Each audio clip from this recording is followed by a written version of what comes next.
Practical chemistry के बारे में सबसे पहले केमिस्ट्री डिस्कस करूंगा।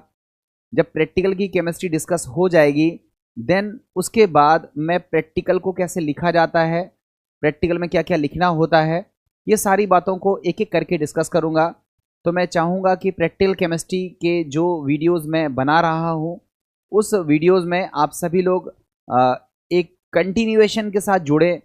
मैं स्लाइड्स बना करके रखा हुआ हूँ। मैं कोशिश करूँगा कि कम समय में आपको मैं ज़्यादा चीज़ डिलीवर करूँ और बेहतर तरीके से मैं उसकी केमिस्ट्री आपको डिस्कस कर पाऊँ।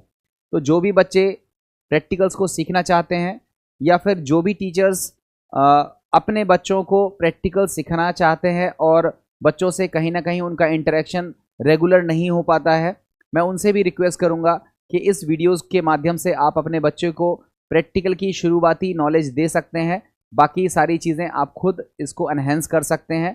मैं प्रयास कर रहा हूं, उम्मीद करूंगा आप सभी लोगों का इस प्रयास में सहयोग प्राप्त होगा और आप सभी लोग इस वीडियोस को ज़रूर पसंद करेंगे। मेरा प्रयास ऑनवर्ड्स जब तक प्रैक्टिकल का मैं पूरा वीडियोस नहीं बना लेता हूं तब तक मैं जारी रखूंगा। तो आइए बच्चों, सबसे पहले हम बात करते हैं हमारे 30 नंबर के केमिस्ट्री प्रैक्टिकल में 15 नंबर इंटरनल, 15 नंबर एक्सटर्नल। जो एक्सटर्नल प्रैक्टिकल्स होते हैं उसको लेने के लिए एग्जामिनर्स बाहर से आते हैं बच्चों। इसके बाद जब एग्जामिनर्स आ जाते हैं तब हम बच्चों को 3 प्रैक्टिकल्स को करने के लिए देते हैं जिनकी मार्किंग होती है 4 मार्क्स का एक प्रैक्टिकल, 4 मार्क्स का दूसरा प्रैक्टिकल, 3 मार्क्स का तीसरा प्रैक्टिकल, 4, 4, 8 एंड 3, 11 और 4 मार्क्स का वाइवा, मतलब मौखिक क्वेश्चंस। तो बच्चों इस तरह से टोटल 15 नंबर का डिविजन्स है। इन डिविजन्स में हमारा मेन फोकस रहता है कि हम प्रैक्टिकल की कॉपी में अच्छे तरीके से प्रैक्टिकल को करने के बाद लिखें और जो हमसे मौखिक क्वेश्चन पूछे जाएं उन मौखिक क्वेश्चनों का हम बेहतर तरीके से आंसर दें। बच्चों मौखिक क्वेश्चन में क्या पूछा जाता है, मौखिक क्वेश्चनों को तैयार करने का उद्देश्य, हमारा मेन उद्देश्य होगा जब हम उन मौखिक क्वेश्चनों को स्टडी करेंगे तो उन मौखिक क्वेश्चनों का जो क्रोनोलॉजी है, क्रम है, वही क्रम हम सीखेंगे और सीखने के तुरंत बाद हम उसको प्रैक्टिकल पार्ट में कन्वर्ट कर देंगे। मतलब हम दोनों चीज़ें सीखेंगे साइमल्टेनियसली कि वाइवा में क्या पूछा जाता है और वाइवा में जो पूछा जाता है उसके पूछने का क्रम अगर हम सीख लेंगे तो हम ऑटोमेटिकली सीख जाएंगे कि हमें प्रैक्टिकल में करना क्या होता है, प्रैक्टिकल में हमें लिखना क्या होता है। तो आइए सबसे पहले शुरुआत करते हैं अपने पहले टाइप के प्रैक्टिकल की। बच्चों आप सभी लोगों को क्लास 12th में जो पहला प्रैक्टिकल लिखना होता है वह होता है अम्लीय क्षारीय मूलक वाला प्रैक्टिकल। कुछ लोग कहते हैं रेडिकल टेस्ट वाला प्रैक्टिकल हम लोगों को लिखना होता है। बच्चों एग्जैक्टली प्रैक्टिकल क्या होता है उसके बारे में मैं थोड़ा उद्देश्य आपको बताना चाहूँगा। हमारा उद्देश्य होता है दिए गए लवण का विश्लेषण करके उसमें अम्लीय मूलक का पता लगाओ या क्षारीय मूलक का पता लगाओ, या यूं कहें तो हमको गुणात्मक विश्लेषण करना होता है किसका, दिए गए लवण का। हमको एक सॉल्ट दिया जाता है और हमसे पूछा जाता है कि इसमें एसिड रेडिकल निकालो और बेसिक रेडिकल निकालो। तो बच्चों क्या होता है ये गुणात्मक विश्लेषण, क्या होते हैं ये अम्लीय मूलक, क्या होते हैं ये क्षारीय मूलक, इनको हम किस तरह से डिवाइड करते हैं, किस तरह से हम वर्गीकृत करते हैं और इनका परीक्षण कैसे किया जाता है, इनके परीक्षणों के पीछे की केमिस्ट्री क्या है, आइए हम लोग बिना देर किए हुए इन्हीं सब के बारे में सीखते हैं। सबसे पहले बच्चों पहला क्वेश्चन आता है कि गुणात्मक विश्लेषण क्या होता है। तो बच्चों आपको मैं बता दूं कि हमको कोई सॉल्ट दिया है, उस सॉल्ट में हमसे पूछा है कि क्या इसमें अमोनियम आयन मौजूद है, क्या इसमें क्लोराइड आयन मौजूद है। अगर हमसे पूछा जाएगा क्या इसमें मौजूद है और हम कहेंगे कि मैं 2 मिनट में टेस्ट करके बता रहा हूं, तो उस टेस्ट करने का जो प्रोसीजर है, मीन्स हम लोगों को ये पता लगाना है कि दिए गए सॉल्ट में क्या है और क्या नहीं है। मतलब हम लोगों को जो निर्णय देना है, अपना जो रिजल्ट देना है वो यस और नो में देना है। यस और नो का मतलब है कि अगर हमारे सॉल्ट में अमोनियम रेडिकल मौजूद है तो हम कहेंगे यस, अमोनियम जो रेडिकल है वो हमारे सॉल्ट में मौजूद है। अगर हमारे में क्लोराइड रेडिकल मौजूद है तो हम कहेंगे हाँ हमारे में क्लोराइड रेडिकल मौजूद है, और अगर नहीं है तो हम कहेंगे नहीं, मौजूद नहीं है। तो हमको एक सॉल्ट दिया हुआ है और हमें उस सॉल्ट में रेडिकल का यस और नो में निर्णय लेना है कि मौजूद है या नहीं है। इस चीज को हम बोलते हैं कि हम क्वालिटी टेस्ट कर रहे हैं। दैट मीन्स हम क्वालिटी के बारे में बता रहे हैं कि इसमें ये प्रेजेंट है या नहीं है, और इसी को हम बोलते हैं गुणात्मक विश्लेषण, या इसी को हम बोलते हैं क्वालिटेटिव एनालिसिस। क्वालिटेटिव एनालिसिस में हमें एक सॉल्ट दिया जाएगा, और आप सभी को पता है कि जो सॉल्ट होता है वो कैसे बनता है। तो आप कहोगे सर एसिड की रिएक्शन जब हम बेस से कराते हैं तो हमको क्या प्राप्त होता है? सॉल्ट। अब जो सॉल्ट होता है उस सॉल्ट को हम यहाँ एक एग्जाम्पल्स के माध्यम से सीखने की कोशिश करते हैं, और ये बताने की कोशिश करते हैं कि अम्लीय मूलक क्या है, क्षारीय मूलक क्या है, या कहें तो एसिड रेडिकल्स क्या है और बेसिक रेडिकल्स क्या है। तो आइए देखते हैं। सबसे पहले हमने बोर्ड पर जो लिख रखा है उसको मैं पॉइंट करता चल रहा हूं। बच्चों हमने सबसे पहले क्या चीज लिख रखी है कि गुणात्मक विश्लेषण, अभी हाल मैंने सिखाया। दूसरी हेडिंग मैंने क्या लिखी है? अम्लीय मूलक एवं क्षारीय मूलक की पहचान कैसे करते हैं। उसको करने के पहले हम सीखते हैं कि क्या होते हैं मूलक। देखो बच्चों, ये हमारे पास है अमोनियम हाइड्रोक्साइड। ये क्या है? क्षार है, नाम है इसका अमोनियम हाइड्रोक्साइड। ये हमारे पास है HCl जो कि एक एसिड है और जिसका नाम है हाइड्रोक्लोरिक एसिड। बच्चों ये हमारा सॉल्ट है। देखो एसिड और बेस की जब हम रिएक्शन कराएंगे तो क्या बनेगा? सॉल्ट। और उस सॉल्ट का नाम क्या है? Ammonium chloride. बच्चों इस अमोनियम क्लोराइड को अगर हम देखें तो अमोनियम क्लोराइड में दो तरह के आयन मौजूद हैं। एक आयन का नाम है NH4+ और दूसरे आयन का नाम है Cl-। NH4 को हम लोग बोलते हैं, चूंकि ये क्षार से प्राप्त हुआ है। देखो NH4+ की प्राप्ति कहाँ से हुई है? NH4OH से हुई है, क्षार से हुई है। इसलिए NH4+ को हम क्या बोलेंगे? क्षारीय मूलक, या इसी को हम भास्मिक मूलक भी कहते हैं, या इसी को हम बेसिक रेडिकल कहते हैं। जो Cl- है देखो बच्चों वो कहाँ से आया हुआ है? HCl से आया हुआ है, इसलिए इसको हम अम्लीय मूलक या एसिड रेडिकल्स कहते हैं। अब बच्चों इस एग्जाम्पल के बाद हम एक एग्जाम्पल सीखने की और कोशिश करते हैं जिससे चीज़ों को और बेहतर तरीके से मैं आपको सिखा पाऊँ। बच्चों देखो दूसरा एग्जाम्पल मैंने आपको लिया है, एक अम्ल लिया है जिसका नाम है H2SO4, नाम जानते हो सल्फ्यूरिक एसिड। एक बेस लिया है जिसका नाम हमारे पास पता है क्यूप्रिक हाइड्रोक्साइड। अगर इस बेस और एसिड की रिएक्शन कराएं तो हमको क्या प्राप्त होता है? सॉल्ट। और इस सॉल्ट को देखें तो इसमें दो तरह के रेडिकल्स हैं। एक है Cu2+ जो कि हमको क्षार से प्राप्त हुआ है, इसलिए ये क्या है? बेसिक रेडिकल है। और एक है SO4 जो कि हमको अम्ल से प्राप्त हुआ है, इसको हम क्या बोल रहे हैं? Acid radicals. बच्चों अब आपको एक चीज तो समझ में आ गई होगी कि सॉल्ट जो है वो दो तरह के रेडिकल से मिलके बनता है। एक एसिड से जो मिलता है वो कहलाता है एसिड रेडिकल, जो बेस से मिलता है उसको बोलते हैं बेसिक रेडिकल या क्षारीय मूलक, या फिर उसको भास्मिक मूलक भी कहते हैं। अब बच्चों इनका टेस्ट करते कैसे हैं, इनका परीक्षण कैसे करते हैं कि क्या है क्या नहीं है, कौन सा मौजूद है कौन सा मौजूद नहीं है। तो इनका परीक्षण करने के लिए हम स्टेप बाय स्टेप चलेंगे। पहले हम किसको पढ़ेंगे? अम्लीय मूलकों को। जब हम अम्लीय मूलकों को पूरा पढ़ लेंगे तब हम किस पर आएंगे? क्षारीय मूलकों पर। तो हमारी पहली स्ट्रेटजी है कि हम लोगों को अम्लीय मूलकों के बारे में पढ़ना है। तो बच्चों अम्लीय मूलकों के बारे में देखिए।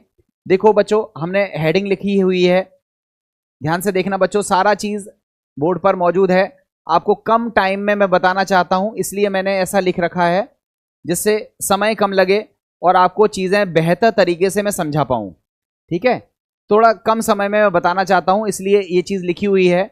आप सभी लोग स्क्रीनशॉट लेते जाइएगा, और जब पूरा कंटेंट हो जाए, जब पूरा कंटेंट हो चुके तो आप इसको बढ़िया तरीके से नोट डाउन कर लीजिएगा, जिससे चीजें आपको समझ में आ जाएं। ठीक है, देखो हमारी हेडिंग है अम्लीय मूलकों का वर्गीकरण, क्लासिफिकेशन ऑफ एसिड रेडिकल्स। बच्चों हमने अम्लीय मूलकों को तीन भागों में बांटा है। पहला है जिसको बोलते हैं ग्रुप नंबर 1, दूसरा है जिसको हम बोलते हैं ग्रुप नंबर 2, और तीसरा है जिसको हम बोलते हैं ग्रुप नंबर 3। बच्चों जो ग्रुप नंबर 1 है उसमें हमने वह रेडिकल्स रखे हुए हैं जिनका टेस्ट करने के लिए हम क्या यूज करते हैं? तनु HCl या फिर तनु H2SO4।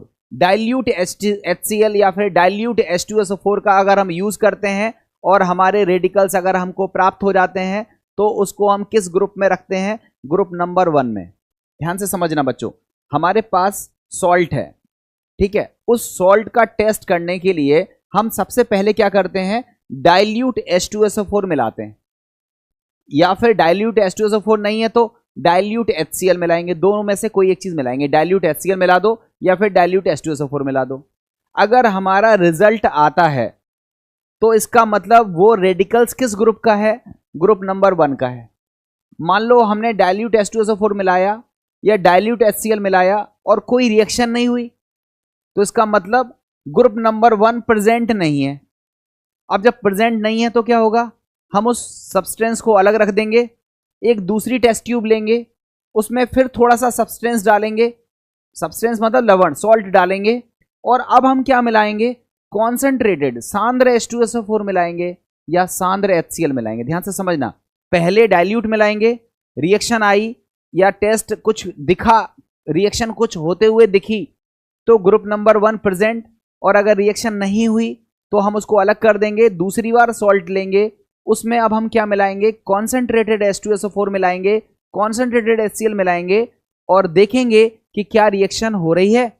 अगर रिएक्शन हो रही है तो इसका मतलब ग्रुप नंबर 2 प्रेजेंट है, और अगर मान लो रिएक्शन नहीं हो रही है तो फिर हम कुछ स्पेशल टेस्ट करेंगे, और उस स्पेशल टेस्ट से जो भी रिजल्ट आएंगे वो कहां पर रखेंगे, ग्रुप नंबर 3 में रखेंगे।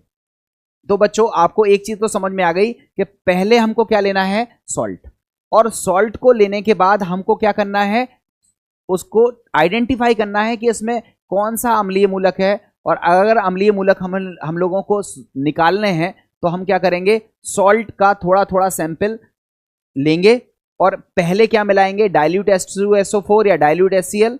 अगर रिएक्शन हुई तो ग्रुप नंबर 1 प्रेजेंट होगा, रिएक्शन नहीं हुई अलग कर दो, दूसरी टेस्ट ट्यूब उठाओ, उसमें फिर सॉल्ट डालो, अब की क्या मिलाओ, कॉन्सेंट्रेटेड H2SO4 या कॉन्सेंट्रेटेड HCl। रिएक्शन हुई तो ग्रुप नंबर 2 प्रेजेंट होगा, और अगर रिएक्शन नहीं होती है तो फिर हम लोग कहां पर चले जाते हैं, थर्ड ग्रुप की तरफ, जहां हम स्पेशल टेस्ट परफॉर्म करेंगे और वहां स्पेशल रिजल्ट फाइंड आउट करेंगे।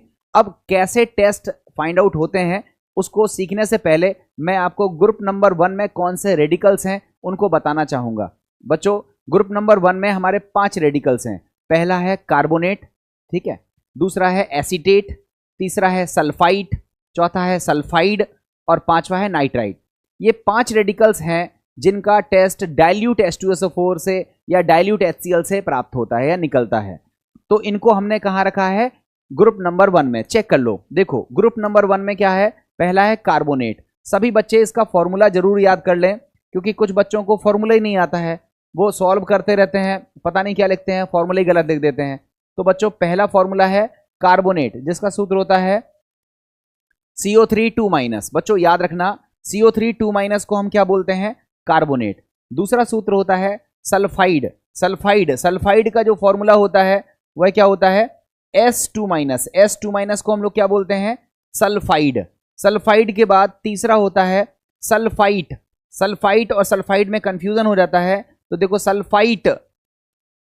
सल्फाइड का जो फॉर्मूला है वो क्या होता है, SO3 सल्फाइड के बाद हमारा जो फोर्थ है उसका नाम है नाइट्राइट, नाइट्राइट का फॉर्मूला क्या होता है, NO2 और नाइट्राइट के बाद हमारा जो फिफ्थ है उसका नाम है एसीटेट, एसीटेट का फॉर्मूला क्या होता है, CH3COO-। तो बच्चों ये हमारे हैं वह रेडिकल्स जिनका टेस्ट कब हमको प्राप्त होता है, जब हम रिएक्शन किससे कराते हैं, डाइल्यूट H2SO4 से या फिर किससे कराते हैं, डाइल्यूट HCl से। अब हम बात करते हैं ग्रुप नंबर 2 की। बच्चों ग्रुप नंबर 2 में हमारे जो रेडिकल्स रखे हुए हैं वह कौन से हैं, एक का नाम है क्लोराइड, सभी बच्चों को पता होगा क्लोराइड के बारे में। क्लोराइड का हमारा जो फॉर्मूला होता है वह कौन सा होता है, Cl-। हमारा दूसरा है जिसको हम बोलते हैं ब्रोमाइड, इसका फॉर्मूला क्या होता है, Br-। उसके बाद तीसरा होता है आयोडाइड, जिसको हम बोलते हैं I-। चौथा होता है हमारे पास जिसको हम बोलते हैं नाइट्रेट, नाइट्रेट का फॉर्मूला क्या है, NO3-। ध्यान से समझना बच्चों, ये नाइट्राइट है, NO2- और NO3- को क्या बोलते हैं, नाइट्रेट। और नाइट्रेट के बाद हमारा पांचवा है जिसको हम बोलते हैं ऑक्सलेट, क्या बोलते हैं, ऑक्सलेट, और ऑक्सलेट का फॉर्मूला क्या होता है, C2O4 बच्चों इन सब का टेस्ट जब हम करते हैं तो हमको क्या यूज करना होता है, सांद्र H2SO4 का यूज करना होता है या फिर सांद्र HCl का यूज करना होता है, इसलिए इसको हम ग्रुप नंबर 2 में रखते हैं। अब जब हम ग्रुप नंबर 3 में बात करते हैं तो इसके लिए टेस्ट थोड़ा अलग से या अलग तरह के टेस्ट होते हैं। वो टेस्ट कौन से हैं अभी बात करते हैं, बट अलग टेस्ट में हम ग्रुप नंबर 3 के रेडिकल्स को रखते हैं। वो कौन कौन से हैं? एक का नाम है सल्फेट, दूसरे का नाम है फॉस्फेट, तीसरे का नाम है बोरेट और चौथे का नाम है फ्लोराइड। तो बच्चों ध्यान से समझना, सल्फेट का फॉर्मूला होता है SO4 2-। ध्यान से समझना, गलती मत करना। देखो ये SO3 2- है, इसको बोलते हैं सल्फाइट। S के ऊपर 2- है जिसको क्या बोलते हैं? सल्फाइड। और SO4 2- को हम क्या बोलते हैं? सल्फेट। सल्फेट के बाद आता है फॉस्फेट, फॉर्मूला होता है PO4 3-। बोरेट का फॉर्मूला होता है BO3 3-। और फ्लोराइड का फॉर्मूला होता है F-। तो बच्चों ये वो टेस्ट हैं, सॉरी ये वो रेडिकल्स हैं जिसको हमने कहाँ रखा है? ग्रुप नंबर 3 में रखा है। और इसके लिए हम स्पेशल टेस्ट लगाते हैं। वो स्पेशल टेस्ट क्या है अभी बात करते हैं। तो बच्चों पहले तो आप ये बताओ, इतनी बात समझ में आ गई, किसी भी सॉल्ट में ये पता लगाना कि कौन एसिड है कौन बेस है, कौन सा एसिड रेडिकल है कौन सा बेसिक रेडिकल है, इसको क्या बोलते हैं? क्वालिटेटिव एनालिसिस, इसको बोलते हैं गुणात्मक विश्लेषण। अब गुणात्मक विश्लेषण में समझने से पहले हमने कोई भी सॉल्ट उठाया और देखा कि इसका जो पॉजिटिव भाग है, जो धनात्मक भाग है, वो जनरली बेस से आता है, इसलिए उसको हम क्या बोलते हैं? Basic radical. जो नेगेटिव भाग है वह एसिड से मिलता है, इसलिए उसको हम बोलते हैं एसिडिक रेडिकल। अब हम बात करते हैं सबसे पहले एसिडिक रेडिकल्स की। तो एसिडिक रेडिकल्स को हमने 3 ग्रुपों में बांटा, group number 1, group number 2, group number 3। Group number 1 में किसको रखा? हमने उन रेडिकल्स को रखा जिनका टेस्ट करने के लिए हम क्या मिलाते हैं? डाइल्यूट H2SO4 या फिर डाइल्यूट HCl। इसमें कौन कौन से आते हैं ये सब हमने आपको बताए। ग्रुप नंबर 1 में अगर हमारा टेस्ट नहीं आ रहा है, मान लो डाइल्यूट HCl से रिएक्शन कराई, डाइल्यूट H2SO4 से रिएक्शन कराई और हमारी रिएक्शन नहीं आ रही है, तब हम कहां पर जाएंगे? ग्रुप नंबर 2 में। और अब हम सब्सटेंस में क्या मिलाएंगे? अब हम सॉल्ट में क्या मिलाएंगे? अब हम मिलाएंगे कॉन्सेंट्रेटेड H2SO4, सांद्र H2SO4 मिलाएंगे या फिर सांद्र HCl मिलाएंगे। रिएक्शन आई तो ठीक है, नहीं आती है तो फिर हम लोग कहां पर स्विच कर जाते हैं? ग्रुप नंबर 3 के स्पेशल टेस्ट लगाते हैं। और इन सारे टेस्ट लगाने के बाद आप देखोगे कि कहीं ना कहीं 1 रेडिकल आपको जरूर मिल जाता है, क्योंकि हमारा क्वेश्चन ही है, हमारा मोटिव ही है कि एक एसिड रेडिकल फाइंड आउट कम से कम करना होता है सॉल्ट में।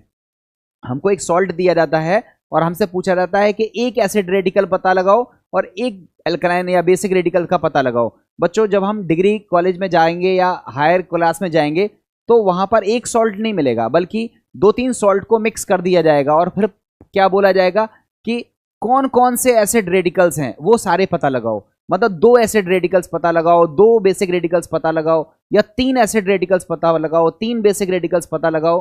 तो उनका फिर परफॉर्मेंस, उनका तरीका अलग होता है।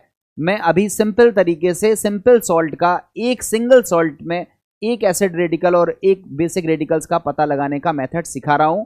तो आई थिंक आपको एसिड रेडिकल्स का जो डिविजन्स है, जो वर्गीकरण है, जो क्लासिफिकेशन है, वो आपको समझ में आ गया होगा। अब हम लोग आगे बढ़ते हैं और आगे की चीज़ों को सीखने की कोशिश करते हैं।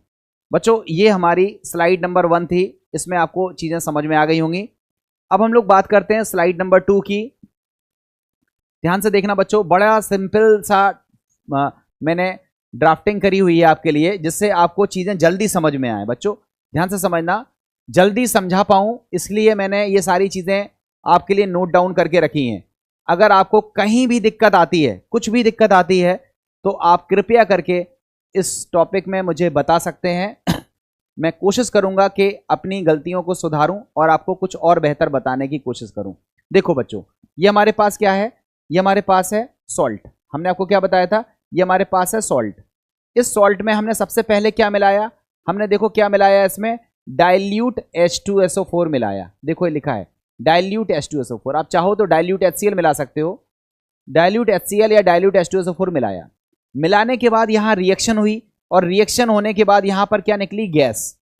अब वो गैस कुछ भी हो सकती है। देखो बच्चों, अगर वो गैस CO2 है तो आप देखोगे कि वो रंगहीन है और गंधहीन है। मतलब ना तो उसमें कोई कलर है, ना फिर उसमें कोई स्मेल है। मतलब अगर जैसे ही आपने H2SO4 मिलाया डाइल्यूट वाला और इसमें से गैस निकली, और वो गैस कैसी है, ना तो उसमें कोई स्मेल है ना तो कोई उसमें कलर है, तो आपने अनुमान लगाया कि हो ना हो यार ये कौन सी गैस है, ये CO2 गैस है।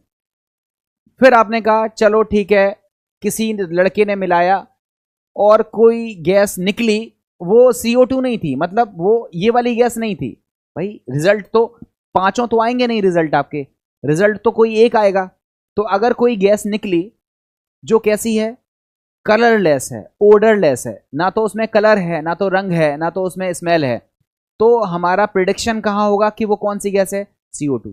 अगर मान लो CO2 नहीं निकली तो फिर कोई दूसरी होगी गैस। वो दूसरी गैस कौन सी होगी, कलरलेस, मगर उसकी जो स्मेल है वो कैसी है, रोटन एग जैसी है, सड़े हुए अंडे के समान है। अब कहोगे सर सड़े हुए अंडे के समान गैस कैसी होती है, तो बच्चों ये तो आपको लैब में देखना पड़ेगा। अब पहले इमेजिनेशन क्रिएट करो, स्मेल आपको समझ में आ जाएंगी, स्मेल आपके टीचर्स आपको समझा देंगे। मैं आपको केवल सिंपली ये बताना चाह रहा हूं कि अगर हमने डाइल्यूट H2SO4 मिलाया और उसमें गैस निकली जिसमें कलर तो नहीं था मगर उसकी स्मेल थी सड़े हुए अंडे के समान, रोटन एग के समान, तो हम कहेंगे कि कौन सी गैस निकल रही है, हम कहेंगे उसमें कौन सी गैस निकल रही है, H2S। मान लो किसी बच्चे ने डाइल्यूट H2SO4 मिलाया और जो गैस निकली वो H2S भी नहीं थी, तो फिर उसका रिजल्ट कैसा उसको देखने के लिए मिला कि गैस तो कैसी थी, कलरलेस, रंगहीन थी, मगर इसकी जो स्मेल थी वो तीव्र थी, तीखी गंध वाली थी, जलते हुए गंधक के समान थी, पंगेंट स्मेल की तरह थी। और अगर ये वाली स्मेल आपको प्राप्त होती है जलते हुए गंधक के समान तीखी गंध वाली अगर गैस निकलती है जो कि कलरलेस है, तो वो गैस कौन सी होगी, SO2। तो वो कौन सी गैस होगी, SO2। अगर मान लो किसी बच्चे की SO2 गैस भी नहीं निकली तो वो चौथी गैस निकलेगी, फोर्थ गैस निकलेगी। फोर्थ गैस कैसी होगी, भूरे रंग की तीव्र गंध वाली गैस होगी। अगर वो भूरे रंग की गैस होगी तो वो कौन सी गैस होगी, NO2।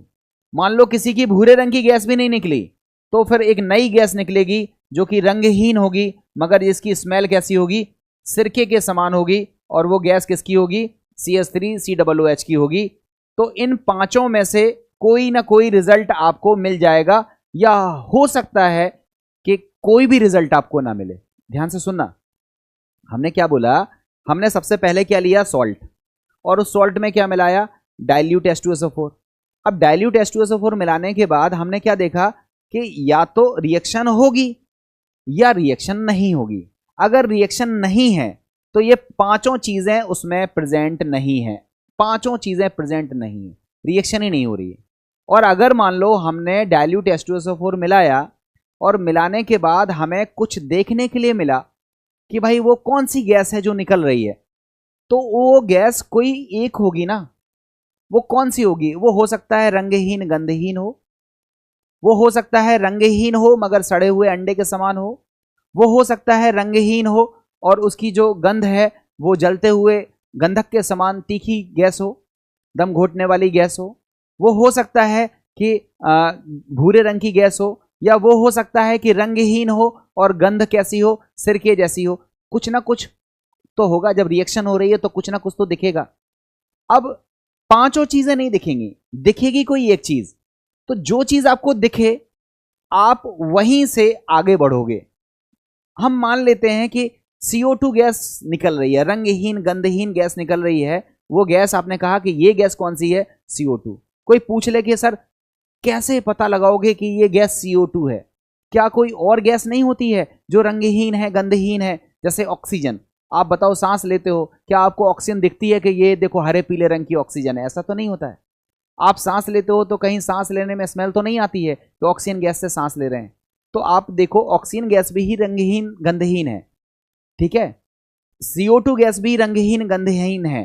तो आप कैसे आइडेंटिफाई करोगे कि जो गैस निकल रही है वो डेफिनेटली CO2 गैस है, इसका पता कैसे लगाओगे। तो इसका पता लगाने के लिए हम अगले स्टेप में जाते हैं। पहले स्टेप में हम अनुमान लगाते हैं, दूसरे स्टेप में हम कंफर्मेशन करते हैं। तो पहला टेस्ट कहलाता है प्राइमरी टेस्ट और दूसरा टेस्ट कहलाता है कंफर्मेटरी टेस्ट, या जिसको हम बोलते हैं संपुष्टि परीक्षण या संतुष्टि परीक्षण, जिसमें हम आगे कंफर्म करते हैं कि हाँ ये गैस निकल रही थी, ये गैस तो यही है, इसको कंफर्म करते हैं। तो बच्चों पहले इतनी चीज़ में दिक्कत तो नहीं होनी चाहिए। इसको अगर आपको समझ में आ गया है तो हम लोग आगे की तरफ बढ़ते हैं। देखो आगे की तरफ हम लोग बढ़ते हैं और नेक्स्ट सेगमेंट पर बात करते हैं कि कैसे गैस निकलती है। कैसे गैस निकलती है, आखिर वो कौन सी रिएक्शन है जिसके होने के बाद गैस डेवलप होती है। तो थोड़ी देर के लिए सोचो, थोड़ी देर के लिए सोचो। हमारे पास जो सॉल्ट है, हमारे पास जो सॉल्ट है, हमारे पास जो लवण है, वो लवण हमने मान लिया कौन सा है, कार्बोनेट है। मान लिया हमने लवण का नाम है Na2CO3। देखो बच्चों ये हमारे पास लवण है Na2CO3। हम आपसे पूछें कि Na2CO3 में क्या क्या मौजूद है, तो आप बोलोगे सर एक तो है Na+ और दूसरा है CO3 2-। तो आपसे बताओ, अगर हम फॉर्मूला बता दें आपको तो आप कहोगे Na2CO3 में सोडियम कार्बोनेट में कौन सा अम्लीय मूलक है, तो आप कहोगे कार्बोनेट। कौन सा मूलक है, कार्बोनेट। तो हम कहेंगे अच्छा कार्बोनेट है तो कैसे टेस्ट करोगे, तो आप कहोगे कार्बोनेट है तो आप पहले Na2CO3 को मतलब सॉल्ट को किस में ले लो, टेस्ट ट्यूब में ले लो, परखनली में ले लो और उसमें क्या मिला दो, डाइल्यूट H2SO4। जब हम उसमें डाइल्यूट H2SO4 मिलाएंगे तो कौन सी गैस निकलेगी, CO2 गैस निकलेगी। CO2 गैस क्यों निकलेगी उसको देखो। देखो जो कार्बोनेट है वो रिएक्शन करता है किससे, H2SO4 से। रिएक्शन करने से क्या बनता है, H2CO3 जिसको कार्बोनिक एसिड कहते हैं। ये अनस्टेबल होता है और हल्का सा गर्म करने पे देखो टूट जाता है और टूटने के बाद कौन सी गैस देता है, CO2 गैस देता है। और CO2 गैस कैसी है, रंगहीन है, गंधहीन है और वो गैस आपको प्राप्त होती है। मान लो CO2 गैस मतलब मान लो कार्बोनेट नहीं है, हमारे सॉल्ट में कार्बोनेट है ही नहीं, तो फिर कुछ और होगा, कुछ और होगा। मान लेते हैं हमारा सॉल्ट कौन सा है, मान लेते हैं हमारा सॉल्ट कौन सा है, Na2S, जिसका नाम क्या है, सोडियम सल्फाइड। हमारे पास सॉल्ट है, एक नया सॉल्ट है जिसका नाम है Na2S। हमने आपको Na2S दिया है। आप बताओ Na2S अगर हम आपको दे दें, फॉर्मूला लिख दें और हम आपसे पूछें इस फॉर्मूले को देख करके आपको क्या पता चलता है, तो आप बोलोगे सर इसमें एक तो Na+ है और दूसरा क्या है, S2- है।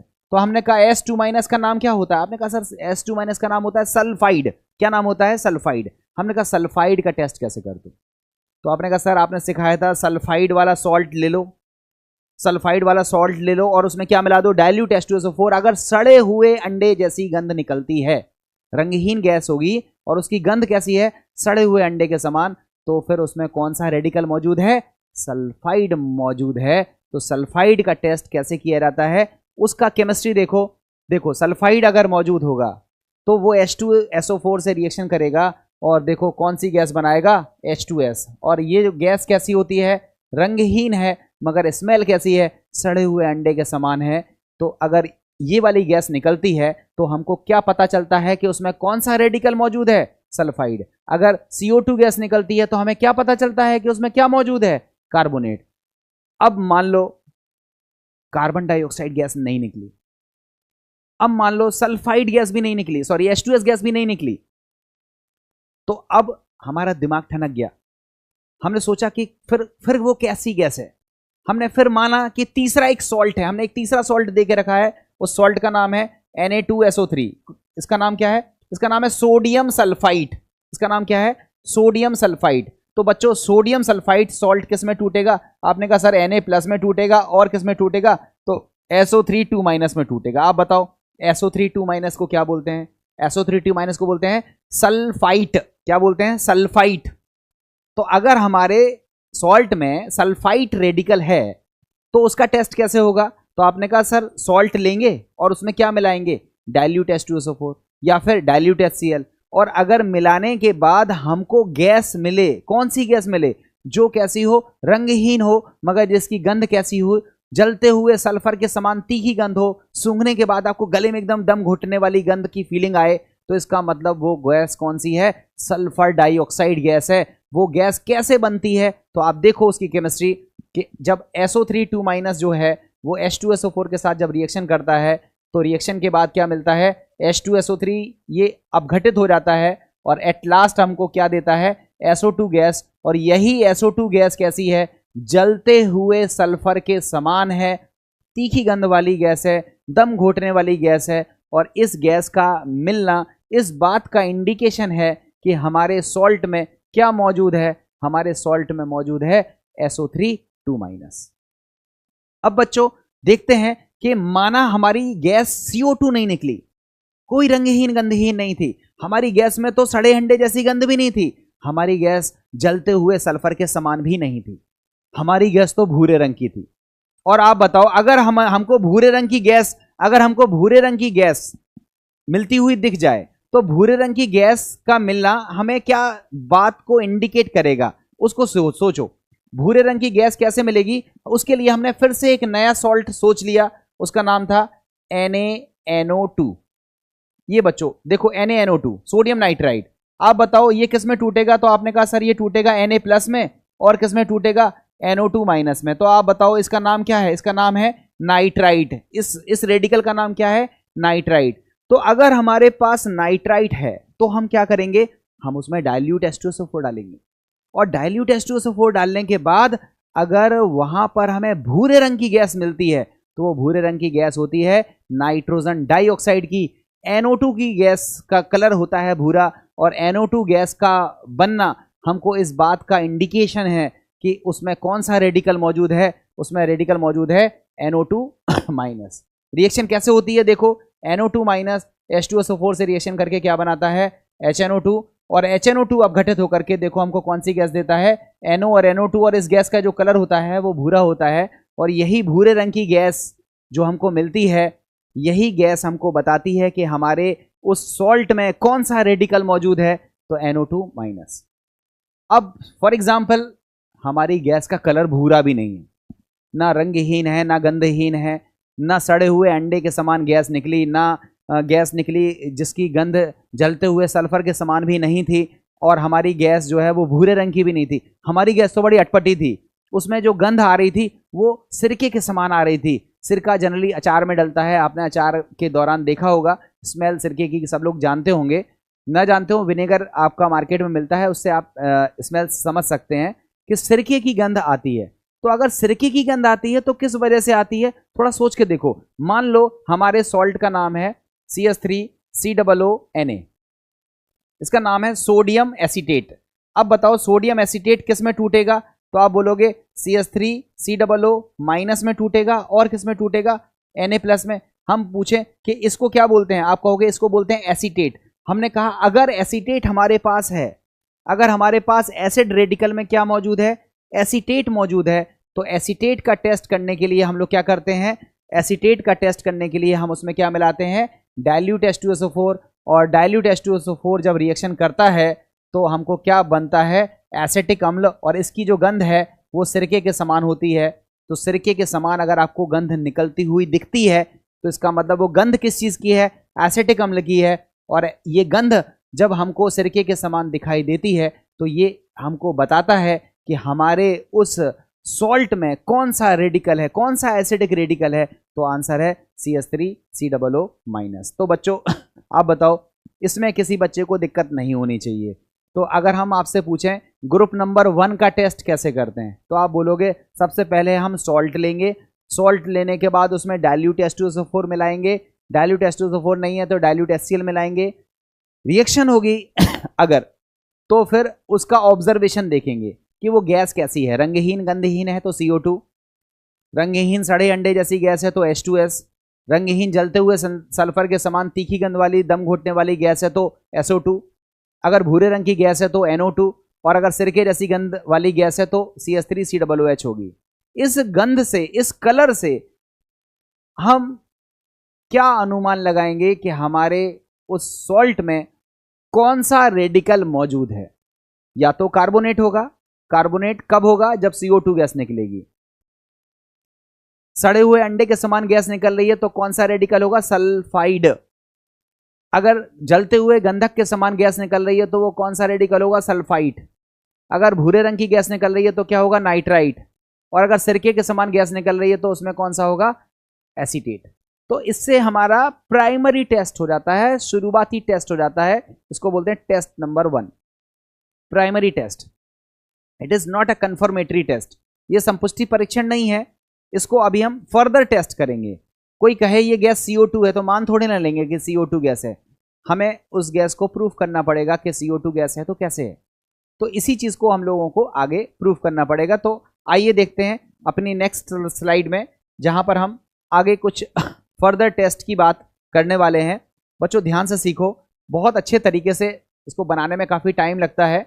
मैंने आपके लिए बड़े आसान शब्दों में बताने की कोशिश करी है। ध्यान से सुनो, आप केवल मेरी बातों को केवल सुन के एक बार हल्की सी रीडिंग लगा लोगे तो ये सारी चीज़ें आपको दिक्कत नहीं करेंगी, बड़े आराम से समझ में आ जाएंगी। तो बच्चों देखो, हमारा जो टॉपिक है उसका नाम है टेस्ट ऑफ कार्बोनेट। मतलब हम कार्बोनेट का परीक्षण करते कैसे हैं, टेस्ट ऑफ कार्बोनेट क्या होता है। तो बच्चों पहले आप सीख लो कार्बोनेट का टेस्ट हम कैसे करते हैं। नॉर्मली आप सुन लो केमिस्ट्री, उसके बाद आपको बोर्ड पर लिखी हुई मैं दिखा दूंगा। केमिस्ट्री को आप सीख जाओगे, थोड़ा सा पहले समझने की कोशिश करना। हमने कहा कार्बोनेट का टेस्ट कैसे करेंगे, तो आपने कहा सर सबसे पहले हम सॉल्ट लेंगे जिसमें कार्बोनेट हो। फॉर एग्जांपल हमने ले लिया Na2CO3, ये देखो Na2CO3 ले लिया, देखो इसमें कार्बोनेट तो मौजूद है। तो जब हमारे पास कार्बोनेट वाला कोई सॉल्ट है तो उसमें हम क्या डालेंगे, डाइल्यूट H2SO4। डाइल्यूट H2SO4 डालने के बाद हमको कौन सी गैस मिलेगी, रंगहीन गंधहीन गैस मिलेगी, जिसको हमने अनुमान लगाया कि ये गैस कौन सी है, CO2 गैस है। जब ये गैस निकलेगी तो ठीक उसी तरह से निकलती है जैसे पेप्सी वगैरह की बोतल्स को आप खोलते हो तो झाग के साथ गैस निकलती है, वो गैस आपको निकलती हुई दिखेगी। ये एक्सपेरिमेंट आप घर पे भी कर सकते हो। बच्चों नींबू देखा होगा, नींबू में होता है सिट्रिक अम्ल, ठीक है। और घरों में देखा होगा खाने वाला सोडा आपने घरों में यूज़ किया होगा, या धावन सोडा आपके घरों में होगा। तो नींबू में अगर उस धावन सोडा को थोड़ा डालो तो वो बुदबुदाहट के साथ झाग के साथ कुछ गैस निकलती हुई दिखाई देती है, वो गैस होती है CO2 गैस। तो खैर वो तो आपके घर का एक्सपेरिमेंट है, नॉर्मली आप कर लीजिएगा। बट हमारे पास यदि कोई सॉल्ट है जिसमें कार्बोनेट रेडिकल्स मौजूद है, तो अगर हम उसमें डाइल्यूट H2SO4 मिलाएंगे तो पहले तो गैस निकलेगी CO2। हमें ये कंफर्म करना है कि ये गैस CO2 है, तो हम पहले उसकी स्मेल लेंगे। उसमें स्मेल नहीं होगी, उसमें कलर नहीं होगा। हाँ, अगर उसको हम चूने के पानी में भेज देंगे, चूने का पानी मतलब कैल्शियम हाइड्रोक्साइड के सोल्यूशन में अगर हम उसको भेज देंगे तो हम क्या देखेंगे, चूने के पानी का जो कलर है वो कैसा हो गया, दूधिया हो गया, मिल्की हो गया। तो कार्बन डाइऑक्साइड गैस को चूने के पानी में भेजने पर उसका कलर कैसा हो जाता है, दूधिया हो जाता है, मिल्की हो जाता है। और अगर गैस को ज़्यादा मात्रा में भेज दें तो उसका दूधिया कलर क्या हो जाता है, गायब हो जाता है। तो आपसे पूछा जाता है कि बताओ बच्चों कौन सा रेडिकल आपने अपनी प्रैक्टिकल की कॉपी में लिखा हुआ है या निकाला हुआ है, तो आप कहते हो सर हमने कार्बोनेट निकाला हुआ है। वो आपसे पूछता है कार्बोनेट का सूत्र बताओ, तो आप कहते हो सर CO3 2-। तो आपसे वो पूछता है अच्छा बताओ कार्बोनेट का टेस्ट आपने कैसे किया, तो आप क्या कहते हो, सबसे पहले हमने कार्बोनेट वाले सॉल्ट को टेस्ट ट्यूब में लिया, उसमें डाइल्यूट H2SO4 मिलाया, CO2 गैस मिली जो कि रंगहीन गंधहीन थी। हमने अनुमान लगाया कि इसमें कार्बोनेट हो सकता है। जो गैस हमको मिली उस गैस को हमने प्रवाहित कर दिया, कहाँ प्रवाहित कर दिया, चूने के पानी में। चूने के पानी में प्रवाहित करने के बाद हमने देखा कि चूने के पानी का रंग दूधिया हो गया, और ज़्यादा मात्रा में अगर हमने गैस प्रवाहित कर दी तो चूने के पानी का जो दूधिया रंग हो गया था वो गायब हो गया। तो आपसे नेक्स्ट क्वेश्चन पूछा जाता है कि भाई वो दूधिया रंग क्यों हो जाता है, मिल्की कलर वो क्यों आ जाता है, आप हमें उसकी केमिस्ट्री बताओ, क्यों मिल्की रंग आता है, क्यों दूधिया कलर आता है, और अगर कलर गायब हो गया तो वो क्यों हो गया, उसकी केमिस्ट्री बताओ, मतलब उसकी रिएक्शन बताओ। तो आपको याद रखना है कि जब CO2 गैस को हम चूने के पानी में भेजते हैं तो बन जाता है कैल्शियम कार्बोनेट, और कैल्शियम कार्बोनेट की बनने की वजह से उसका कलर कैसा हो जाता है, मिल्की। जब हम ज़्यादा मात्रा में CO2 गैस भेजते हैं तो वही कैल्शियम कार्बोनेट CO2 से फर्दर रिएक्शन कर लेता है और बनाता है कैल्शियम बाइकार्बोनेट, और कैल्शियम बाइकार्बोनेट बनने की वजह से उसका जो मिल्की कलर आ गया था वो क्या हो जाता है, गायब हो जाता है। केमिस्ट्री देखो आप रिएक्शन के फॉर्म में। देखो ये हमारे पास सॉल्ट है जिसमें कार्बोनेट है, फॉर एग्जांपल हमने उस सॉल्ट का नाम रख दिया Na2CO3। हमने इसमें क्या मिलाया, डाइल्यूट H2SO4, कौन सी गैस निकली, CO2। CO2 को कहाँ भेजा, चूने के पानी में। चूने के पानी का फॉर्मूला होता है CaOH का होल ट्वाइस, इसका जलीय विलयन है। हमने भेजा, गैस का कलर कैसा हो गया, दूधिया हो गया। दूधिया क्यों हो गया, उसकी केमिस्ट्री देखो, कैल्शियम हाइड्रोक्साइड है। CO2 गैस हमने उसमें प्रवाहित करी, क्या प्राप्त हो गया, CaCO3, कैल्शियम कार्बोनेट बन गया, और कैल्शियम कार्बोनेट बनने की वजह से उसका कलर कैसा हो गया, दूधिया हो गया।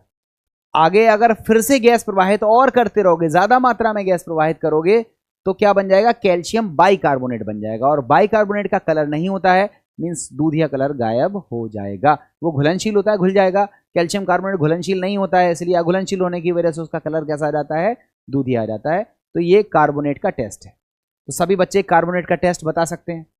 कार्बोनेट का ऐसा नहीं है कि एक अकेला ही टेस्ट है, चूने के पानी में प्रवाहित करने का ही टेस्ट है, ऐसा नहीं है। बहुत सारे टेस्ट होते हैं।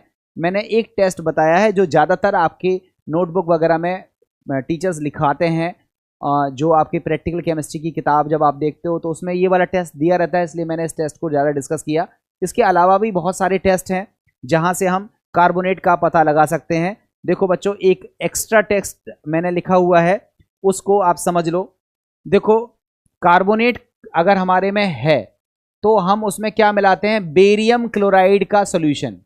बेरियम क्लोराइड का सोल्यूशन लैब में रखा रहता है, बोतल में भरा हुआ रहता है। बेरियम क्लोराइड को कार्बोनेट वाले सॉल्ट के सॉल्यूशन में डाल दो।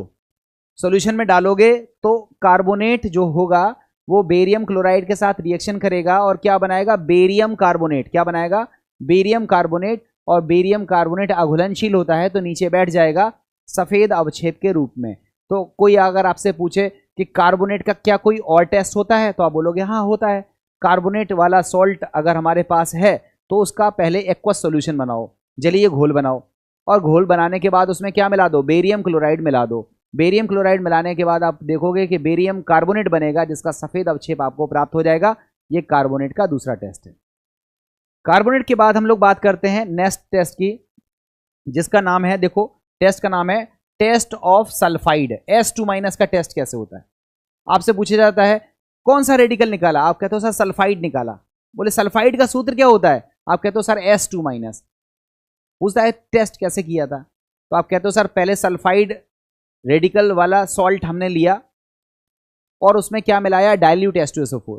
तो क्या हुआ सर, रंगहीन सड़े अंडे जैसी गंध निकली। तो हमें अनुमान लग गया कि वो गैस H2S है और वो मूलक कौन सा है, सल्फाइड। हाँ, उसको कंफर्म करने के लिए हमने क्या किया, हमने एक नया टेस्ट किया। जब वो गैस निकल रही थी, जब वो H2S गैस निकल रही थी, तो उस H2S गैस के संपर्क में हम क्या लेके आए, लेड एसीटेट से भीगा हुआ फिल्टर पेपर। ध्यान से समझना, लेड एसीटेट एक सब्सटेंस है, उसको आप पानी में घोलकर उसका सॉल्यूशन बनाते हो। आपके टीचर्स बना करके रखते हैं और लिखा रहता है उस पर lead acetate solution. Lead acetate का सॉल्यूशन आप थोड़ा सा गिराते हो, कहाँ पर, फिल्टर पेपर के ऊपर, और आपका फिल्टर पेपर तैयार हो जाता है, जिसको आप कहते हो लेड एसीटेट से भीगा हुआ फिल्टर पेपर। और जैसे ही फिल्टर पेपर आप पास में लाते हो, किसके पास में लाते हो, वो जो H2S गैस निकल रही थी, वो जो सड़े अंडे जैसी गैस निकल रही थी, उसके जैसे ही कांटेक्ट में आप इसको लाते हो, रिएक्शन होती है और रिएक्शन के बाद बनता है लेड सल्फाइड। और लेड सल्फाइड का जो कलर होता है वो होता है ब्लैक, मतलब फिल्टर पेपर का कलर हो जाता है काला। और फिल्टर पेपर का कलर अगर काला हो गया तो इसका मतलब है कि उसमें कौन सा रेडिकल मौजूद था, उसमें सल्फाइड रेडिकल मौजूद था। और उसका केमिस्ट्री आप देखो, यहां पर समझ में आ जाएगा। देखो बच्चों, सल्फाइड रेडिकल का जो टेस्ट है उसको आप आराम से, इसको इत्मीनान से देखो। देखो हमारे पास सॉल्ट है, मान लिया सॉल्ट का नाम क्या है, Na2S, सल्फाइड वाला है सॉल्ट। इसमें हमने क्या मिलाया, डाइल्यूट H2SO4। रिएक्शन से कौन सी गैस निकली, H2S।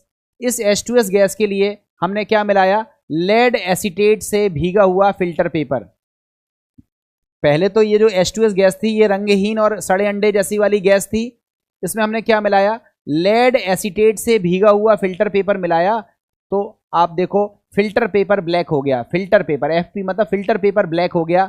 और फिल्टर पेपर ब्लैक होने का मतलब है कि उसमें कौन सी गैस निकल रही थी, H2S। और H2S गैस कब निकलेगी, जब इसमें कौन सा रेडिकल होगा, सल्फाइड। तो ये सल्फाइड का कंफर्मेटरी टेस्ट है। आप अगर लेड एसीटेट आपकी लैब में नहीं हो, लेड एसीटेट एक्चुअली थोड़ा सा कॉस्टली नहीं होता है, आसानी से मिल जाता है, तो लेड एसीटेट का ही टेस्ट आपकी लेबोरेटरी में कराया जाता है। सिल्वर नाइट्रेट ये बहुत अच्छा केमिकल है, इससे बहुत सारे टेस्ट निकल के आते हैं, मगर सिल्वर नाइट्रेट थोड़ा कॉस्टली होता है, इसलिए सभी लोग सिल्वर नाइट्रेट का टेस्ट नहीं करते हैं। आप चाहो तो सिल्वर नाइट्रेट की सहायता से भी आप सल्फाइड को कंफर्म कर सकते हो। सिल्वर नाइट्रेट का घोल आप फिल्टर पेपर पर डालो तो सिल्वर नाइट्रेट से भीगा हुआ फिल्टर पेपर भी आप टेस्ट के तौर पर यूज कर सकते हो। जब सिल्वर नाइट्रेट से भीगे हुए फिल्टर पेपर के कांटेक्ट में कौन सी गैस आएगी, H2S गैस आएगी, तो रिएक्शन से क्या बनेगा, AgS बनेगा, सिल्वर सल्फाइड बनेगा और उसका कलर भी कैसा होता है, काला होता है। तो काले रंग का फिल्टर पेपर तब भी हो जाएगा, चाहे सिल्वर नाइट्रेट का यूज करो तो भी फिल्टर पेपर काला हो जाएगा, और लेड एसीटेट से करो तो भी फिल्टर पेपर कैसा हो जाएगा, काला हो जाएगा। इक्वेशन आपके सामने है। H2S गैस की रिएक्शन होती है जब AgNO3 से, तो देखो बनता है Ag2S जिसका कलर होता है काला, इसको बोलते हैं सिल्वर सल्फाइड। और H2S की रिएक्शन जब लेड एसीटेट से होती है तो बनता है PbS लेड सल्फाइड, और इसका कलर भी कैसा होता है, काला होता है। तो बच्चों आपने दो टेस्ट देख लिए, एक टेस्ट देखा कार्बोनेट का, एक टेस्ट देखा सल्फाइड का। उम्मीद है कि आपको इतनी चीज समझ में आ गई होगी। तो बच्चों इसके आगे के टेस्ट हम लोग वीडियो नंबर 2 में कवर करेंगे। बहुत लंबा वीडियो मैं नहीं बना रहा हूं, मैं कोशिश कर रहा हूं कि सारी चीज़ों को, सारी केमिस्ट्री को आपको धीरे धीरे डिस्कस करता चलूं। आप केवल जुड़े रहिए, और अगर आपको कोई डाउट्स हैं तो पूछिए, कोशिश करूंगा बताने की।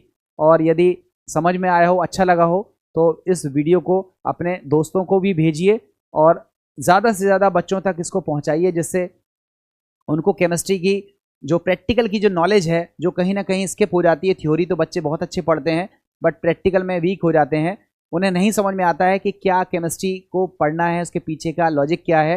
तो उसको आप भेजें, ज़्यादा से ज़्यादा बच्चों तक इसकी पहुंच बढ़ाएं, इसी उम्मीद के साथ थैंक यू वेरी मच। अगले वीडियो में फिर इसके आगे मुलाकात आपसे जल्दी करता हूं।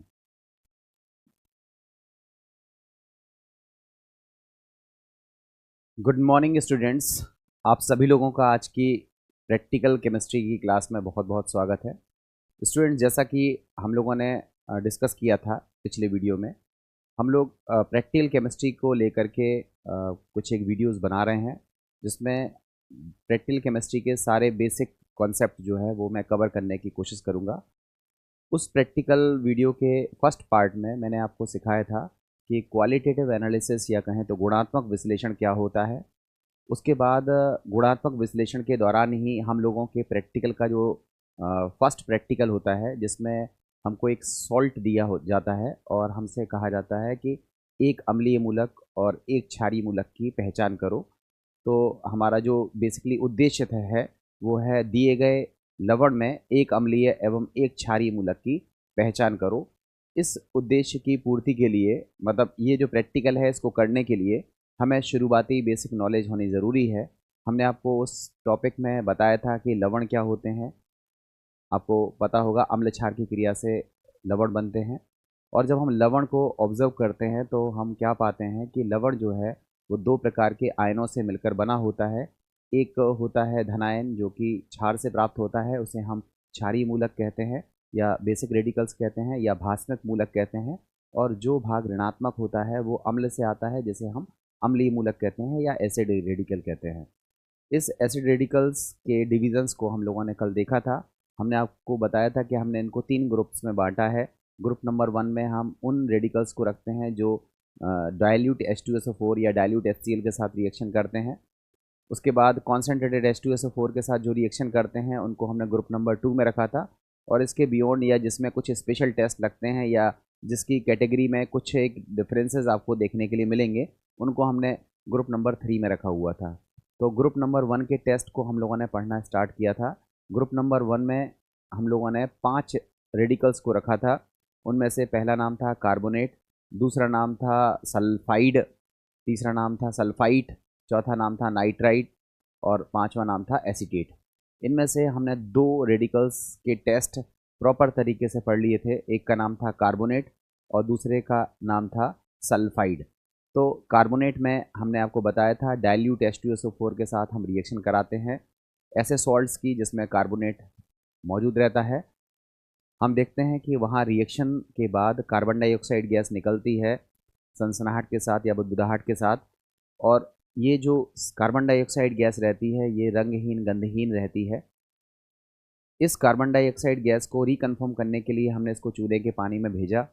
चूने के पानी मींस कैल्शियम हाइड्रोक्साइड का जो सोल्यूशन है उसमें भेजा, और अगर विलयन हमारा दूधिया रंग का हो गया, मिल्की हो गया, और वो मिल्की किस वजह से होता है, कैल्शियम कार्बोनेट बनने की वजह से होता है, तो हम ये कंफर्म करेंगे कि हाँ वो गैस कौन सी है, CO2 गैस है।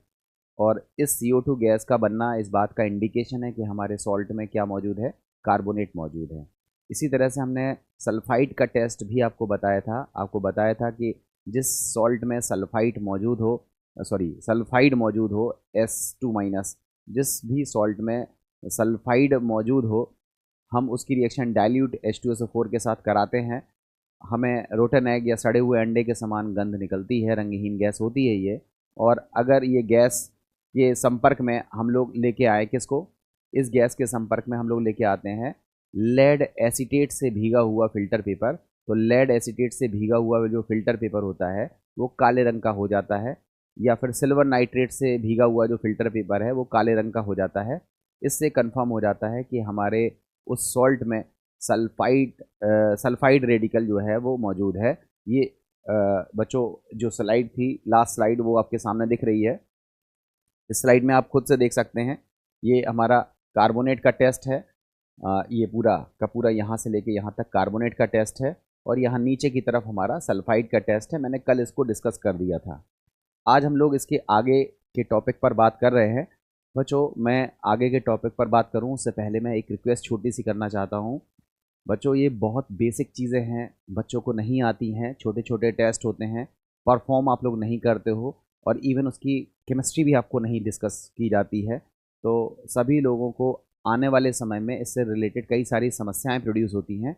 आप ध्यान से इन वीडियोस को देखें, ये आपकी फंडामेंटल्स को बहुत स्ट्रॉन्ग करते हैं और कहीं ना कहीं आपको बहुत हेल्प करेंगे।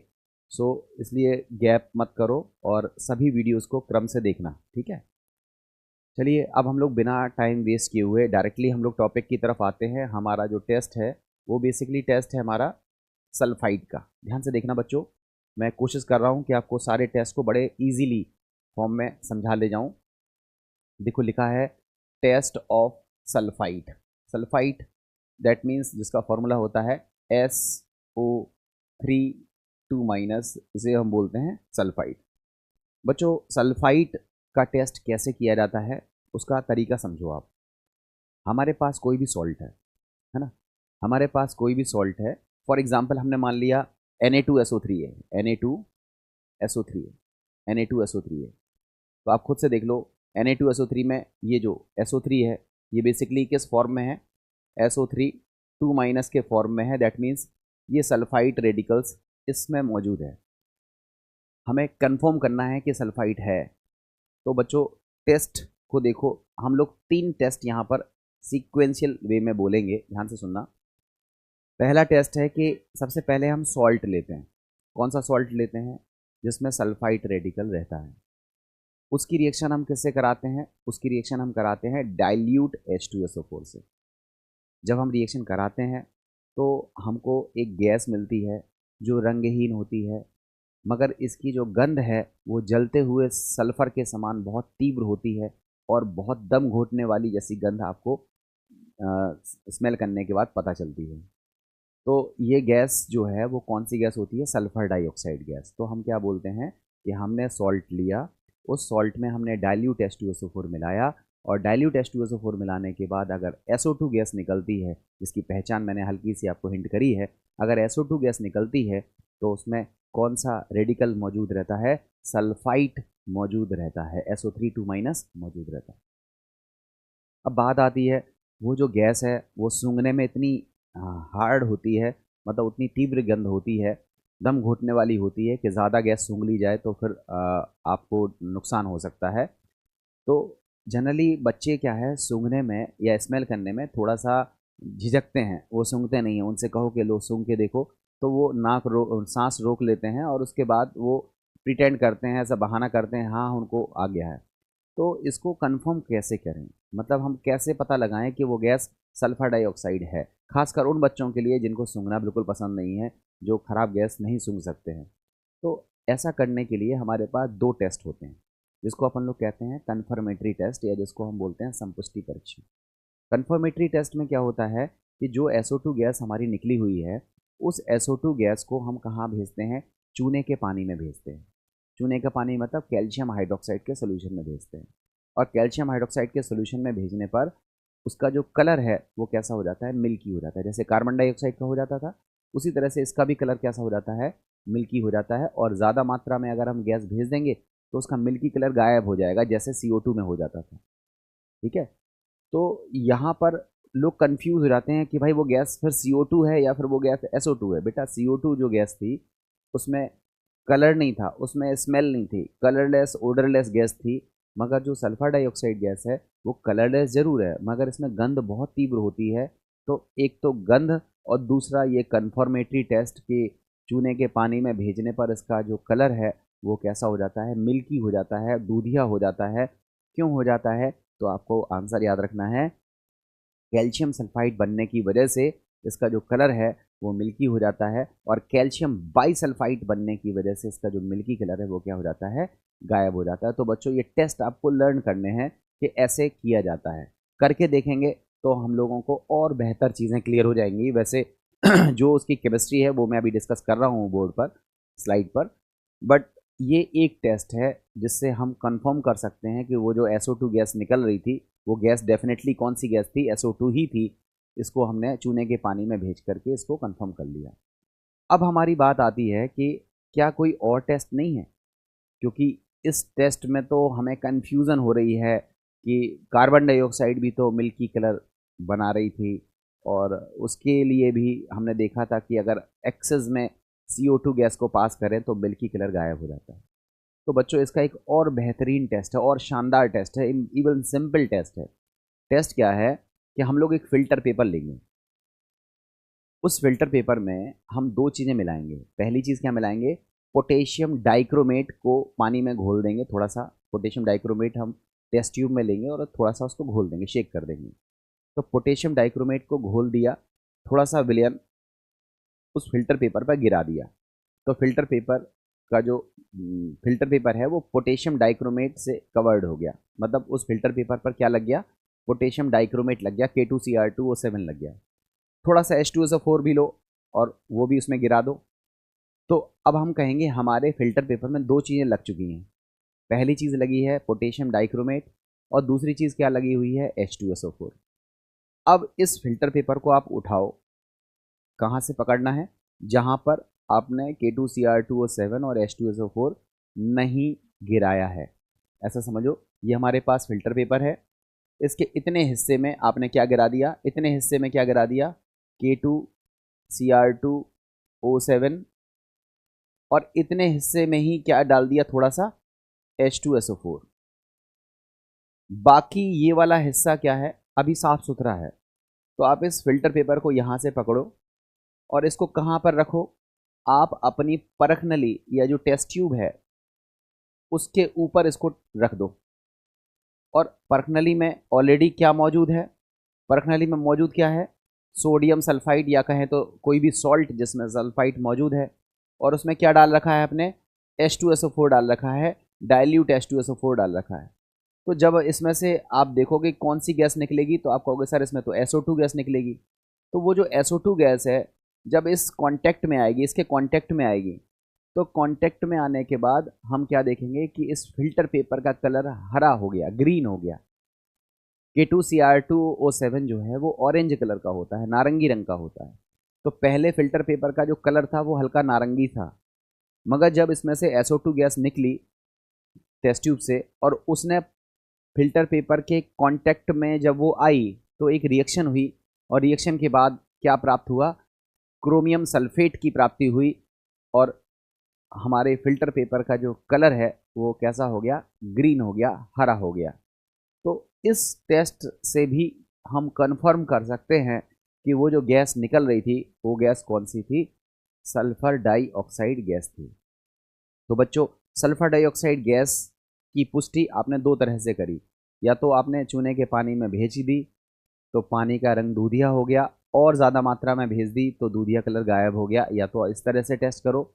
दूसरा टेस्ट अगर आप इस तरह से नहीं करना चाहते हो तो आपको टेस्ट करने का दूसरा तरीका है, पोटेशियम डाइक्रोमेट और H2SO4 से भीगा हुआ फिल्टर पेपर आप उसी परखनली के संपर्क में रखो, तो जो SO2 गैस निकल रही थी वो इसके साथ रिएक्शन करती है और इस फिल्टर पेपर का जो कलर है वो ग्रीन कर देती है, हरा कर देती है। अगर ऐसा हुआ तो हम लोग कहते हैं कि हाँ, कौन सा टेस्ट कन्फर्म हो गया, हम कहते हैं कि सल्फाइड जो है वो रेडिकल उसमें मौजूद है। सल्फाइड का ये कन्फर्मेटरी टेस्ट है। आइए देखते हैं इसकी केमिस्ट्री। ठीक है, इसकी केमिस्ट्री को देख लेते हैं। बच्चों ध्यान से देखना, बिल्कुल सरल चीज़ है, आप बड़े आराम से इत्मीनान से देखो। मैंने जितनी भी चीज़ें बनाई हुई हैं वो आपको समझने के लिए बनाई हुई हैं। मैं मान के चल रहा हूँ कि आप ही लोगों के हिसाब से मुझे इसको बताना था। देखो ध्यान से देखना, ये हमारा रिएक्शन है।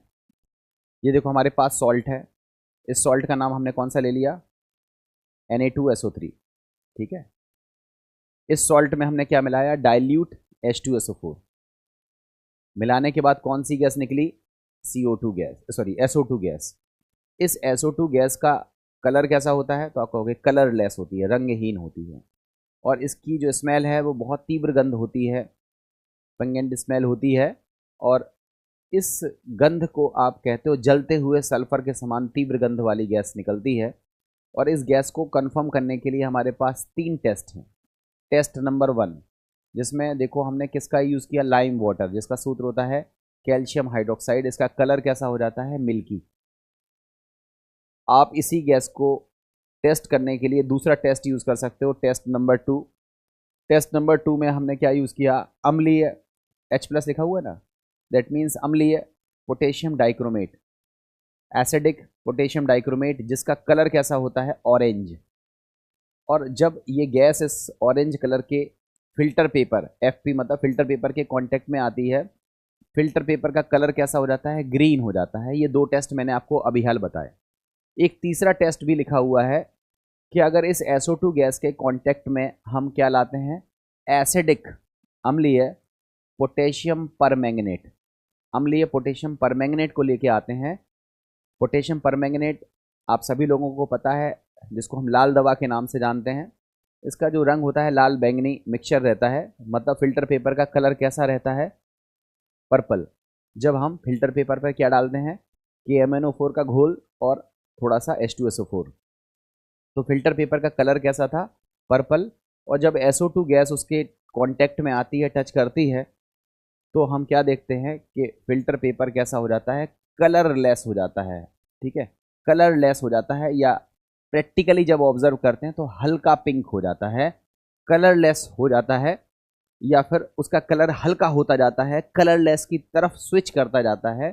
तो आपने देखा ये 3 टेस्ट होते हैं। ये तीनों टेस्ट किसके हैं, SO2 गैस के टेस्ट हैं, जो कि कब निकलती है, जब हमारे सॉल्ट में क्या मौजूद हो, हमारे सॉल्ट में क्या मौजूद हो, सल्फाइट मौजूद हो, तब जाकर के ये टेस्ट जो है वो देखने के लिए प्राप्त होता है। जब सल्फाइट मौजूद होगा रेडिकल, तब ऐसा होगा। अब ऐसा होता किस वजह से है, उसके लिए बच्चों आप समीकरण को देखो। देखो समीकरण को देखो, बड़े सिंपल सिंपल समीकरण है।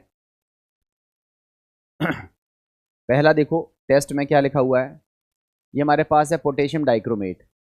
जब इसकी रिएक्शन हम कराते हैं H2SO4 से, तो आपको पता है क्या मिलता है, नेसेंट ऑक्सीजन, नवजात ऑक्सीजन मिलता है। साथ में बनता है K2SO4 Cr2SO4 का होल थ्राइस प्लस 4H2O। फिर ये जो नेसेंट ऑक्सीजन है, ये सल्फर डाइऑक्साइड जो गैस निकल रही थी उसके साथ रिएक्शन करती है, उसको बदल देती है सल्फर ट्राइऑक्साइड में। और फिर ये जो सल्फर ट्राइऑक्साइड है ये H2O के साथ रिएक्शन करती है और क्या बनाती है, H2SO4। आप केवल इतना देखो कि K2Cr2O7 था, इस पूरी रिएक्शन के चलते उसका परिवर्तन किस में हो गया, Cr2SO4 के होल थ्राइस में। और इसका कलर होता है नारंगी, इसका कलर होता है हरा। तो हमारे फिल्टर पेपर का जो कलर है वो ग्रीन हो जाता है। केमिस्ट्री यहाँ देखो, complete reaction. Potassium dichromate react करता है H2SO4 से, मतलब फिल्टर पेपर में ये लगा हुआ था, और उसके कांटेक्ट में कौन सी गैस आती है, सल्फर डाइऑक्साइड गैस आती है। और सल्फर डाइऑक्साइड गैस आने के बाद क्या बनता है, K2SO4, और साथ में बनता है क्रोमिक सल्फेट। और इस क्रोमिक सल्फेट का कलर कैसा होता है, ग्रीन। इसी वजह से फिल्टर पेपर का कलर ग्रीन हो जाता है। आप इसके बाद दूसरा टेस्ट देख सकते हो। देखो दूसरे टेस्ट में हमने पोटेशियम परमैंगनेट वाला टेस्ट बताया है। आप सेपरेट रिएक्शन देख सकते हो, KMnO4 H2SO4 से रिएक्शन करेगा, क्या बनाएगा, MnSO4। ये होता है रंगहीन, ये होता है रंगहीन। तो KMnO4 का रंग कैसा था? बैंगनी, लाल बैंगनी था। जब इसकी रिएक्शन हमने H2SO4 से कराई तो ये बदल गया किस में? रंगहीन मैंगनस सल्फेट में। और साथ में नेसेंट ऑक्सीजन निकली। वो नेसेंट ऑक्सीजन को कंज्यूम करने के लिए कौन सी गैस थी? SO2, जो कि बदल गई SO3 में, और SO3 ने जल के साथ रिएक्शन करके क्या बनाया? H2SO4। इन शॉर्ट अगर हम इन तीनों रिएक्शनों को कंबाइन करें, जोड़ें, तो हमारा क्या निकल के आता है? KMnO4 का रिएक्शन सल्फर डाइऑक्साइड से जब हम कराते हैं तो हम लोगों को प्राप्त होता है K2SO4। ठीक है, मैं यहाँ पर एक चीज़ लिखना भूल गया, इसको सही कर लेना। +3 मोल्स ऑफ H2SO4 मैंने लिखा नहीं है, इसको सही कर लेना।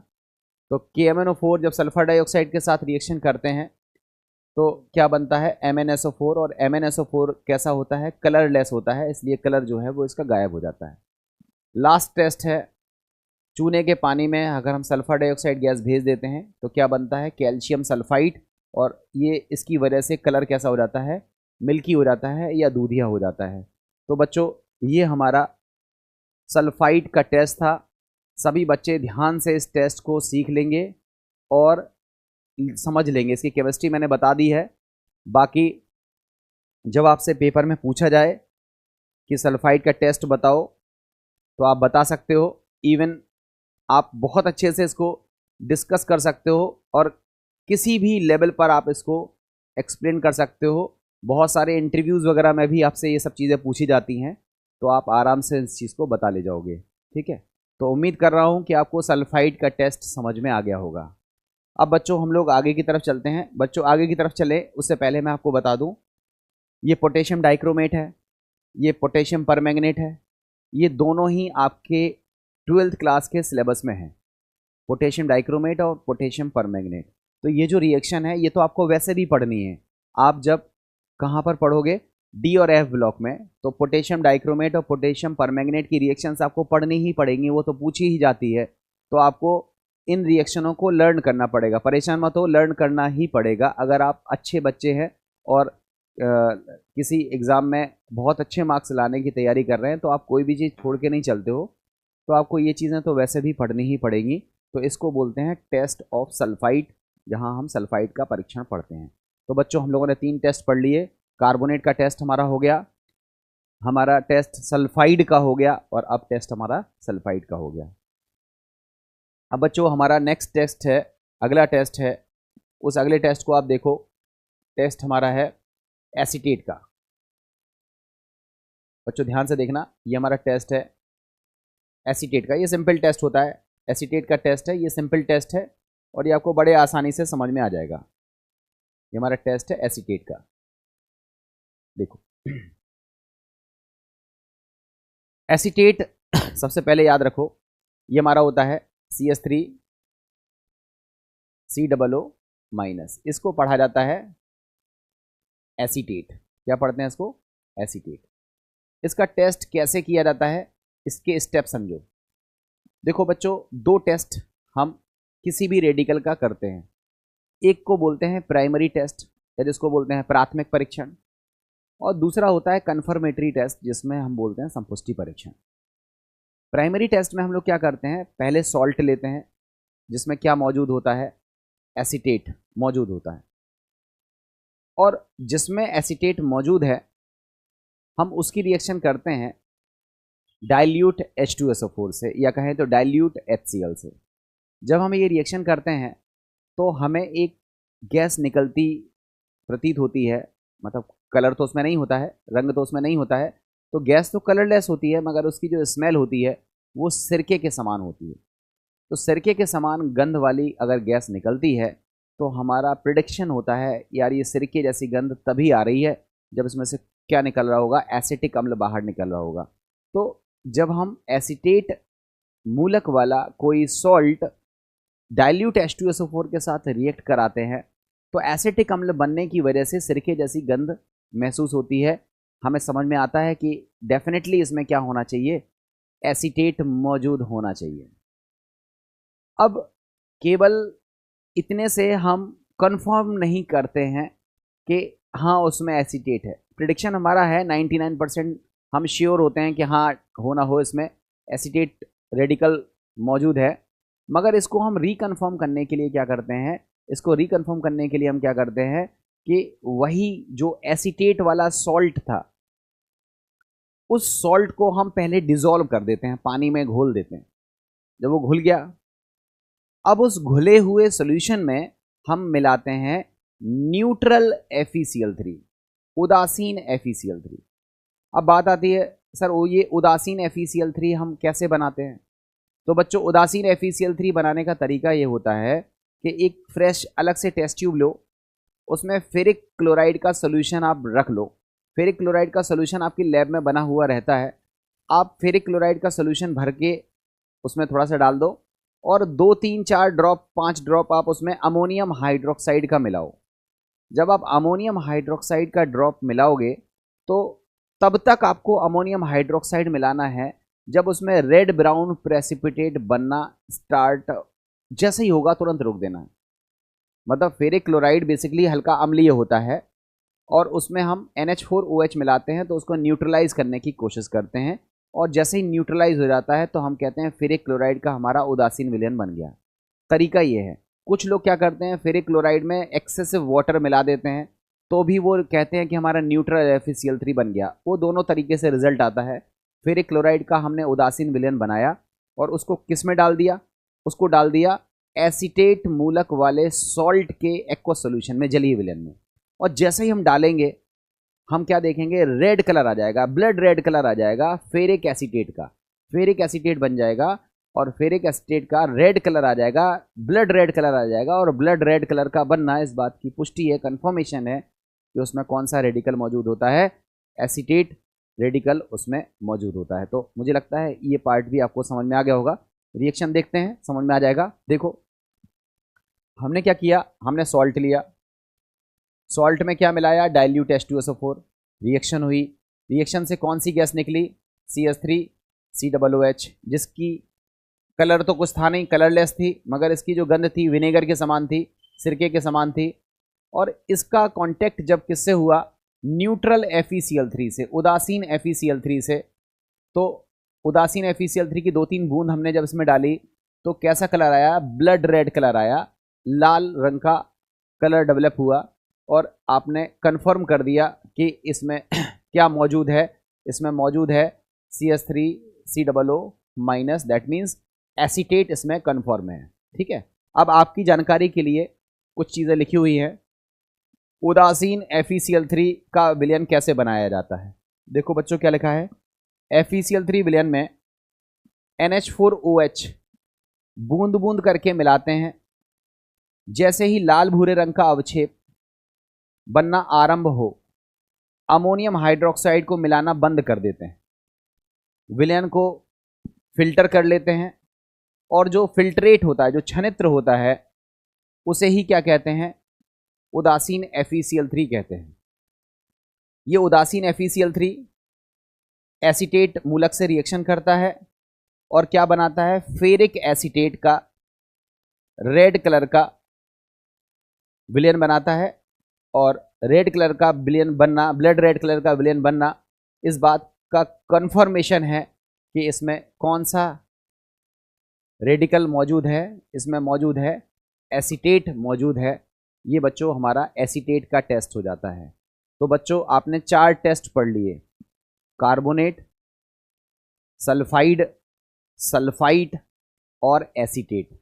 सभी बच्चे बताएं कि उनको इस टेस्ट में कोई दिक्कत तो नहीं है, हो जाएगा, यहाँ पर कंफर्म ज़रूर कर दें। अब हम एक लास्ट टेस्ट पढ़ते हैं। तो ग्रुप नंबर 1 के 5 रेडिकल्स के टेस्ट आपको परफॉर्म करना आ जाएंगे। आप परफॉर्म करेंगे, आपके रिजल्ट भी आएंगे। और अगर आपसे कोई पूछता है तो भी आप उसको फटाफट बता ले जाएंगे। ठीक है। तो आइए हम लोग लास्ट टेस्ट की तरफ आगे बढ़ते हैं और लास्ट टेस्ट हम लोग देखते हैं। बच्चों अब हमारा जो नेक्स्ट टेस्ट है उसको बोलते हैं टेस्ट ऑफ नाइट्राइट। नाइट्राइट का फॉर्मूला होता है NO2-। क्या होता है, NO2-। ये सरल टेस्ट है, इसको नाइट्राइट पढ़ते हैं। इसमें बहुत आसान सा टेस्ट है बच्चों। इसकी शुरुआती टेस्ट को मैंने कल ही डिस्कस किया था कि हम सबसे पहले क्या लेंगे, एक सॉल्ट लेंगे। उस सॉल्ट में क्या मौजूद होगा, नाइट्राइट। फॉर एग्जाम्पल हमने क्या ले लिया, NaNO2। ये देखो NaNO2, इसमें क्या मौजूद है, नाइट्राइट है। ठीक है, अब हम इसकी रिएक्शन कराएंगे किससे, डाइल्यूट H2SO4 से या फिर डाइल्यूट HCl से। इसमें क्या होता है, एक भूरे रंग की गैस निकलती है। वो भूरे रंग की गैस किस चीज़ की होती है, NO2 गैस होती है। भूरे रंग की कौन सी गैस निकलती है, NO2 गैस निकलती है। तो कलर देख करके अनुमान लग जाता है कि हो ना हो उसमें कौन सा रेडिकल मौजूद है, NO2 माइनस। मगर इसको रिकन्फर्म करने के लिए कि वाकई में ये गैस NO2 की है या नहीं है, इसको रिकन्फर्म करने के लिए हम लोग क्या करते हैं, ये जो गैस जब निकलती है, इस गैस के कांटेक्ट में हम एक फ़िल्टर पेपर लेके आते हैं। फ़िल्टर पेपर में दो चीज़ें मौजूद होती हैं, एक होता है पोटेशियम आयोडाइड का सोल्यूशन डाल देते हैं थोड़ा सा, और दूसरा स्टार्च उसमें डाल देते हैं। तो दो चीज़ें मिक्स रहती हैं, पोटेशियम आयोडाइड और स्टार्च का सोल्यूशन मिक्सचर आप फिल्टर पेपर पर डाल देते हो। फिल्टर पेपर को उठाते हो और किस गैस के कांटेक्ट में लाते हो, इस NO2 गैस के कांटेक्ट में लाते हो। जैसे ही आप NO2 गैस के कांटेक्ट में आप वो फिल्टर पेपर लेके आते हो, आप देखते हो कि जो फिल्टर पेपर है उसका जो कलर है वो नीला हो गया। तो नीले रंग का फिल्टर पेपर होना इस बात का इंडिकेशन है कि वो गैस कौन सी है, NO2 गैस है। बच्चों ऐसा नहीं है कि नीले रंग का फिल्टर पेपर और किसी चीज़ से नहीं होता है, और भी चीज़ों से हो जाता है।